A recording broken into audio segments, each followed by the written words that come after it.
Hi friends, welcome to our channel. బంగాళాఖాతంలో ఏర్పడిన అల్పపీడనం బలపడుతుంది.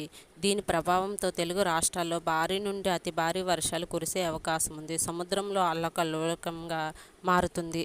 ఆంధ్రప్రదేశ్ తీర ప్రాంతాల్లో భారీ నుండి అతి భారీ వర్షాలు, ఈదురుగాలులు అల్లకల్లోలం సృష్టించే అవకాశం ఉందని వాతావరణ శాఖ హెచ్చరిస్తుంది. సముద్రంలో కూడా అలజడి కొనసాగుతున్న అవకాశం ఉన్నాయి. కళింగపట్నం నుండి మచిలీపట్నం వరకు అన్ని పోర్టులకు మూడవ నంబరు ప్రమాద హెచ్చరికలు జారీ చేసింది. ఆంధ్రప్రదేశ్లో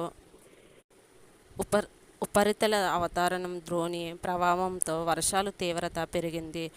అల్పపీడనం వాయువ్య బంగాళాఖాతం ఆనుకుని ఉన్న ఉత్తర ఒడిశా, పశ్చిమ బెంగాల్ తీర ప్రాంతాల్లో కొనసాగుతుంది.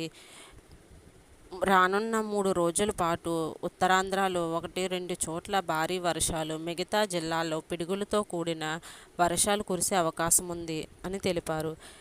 ఈ అల్పపీడనం ప్రభావంతో ఆంధ్రప్రదేశ్ తీర ప్రాంతంలో కుండపోత వర్షాలు తప్పవని, రానున్న 48 గంటల్లో అల్పపీడనం మరింత బలపడే అవకాశం ఉందని వాతావరణ శాఖ చెబుతుంది. తీరం వెంబడి గంటకు 40 నుంచి 50 కిలోమీటర్ల వేగంతో ఈదురుగాలులు వీస్తాయని, సముద్రం అల్లకల్లోలంగా ఉంటుంది కాబట్టి మత్స్యకారులు వేటకు వెళ్లొద్దని సూచిస్తున్నారు. తీర ప్రాంతాల్లో ప్రజలు అప్రమత్తంగా ఉండాలని వాతావరణ శాఖ హెచ్చరిస్తుంది.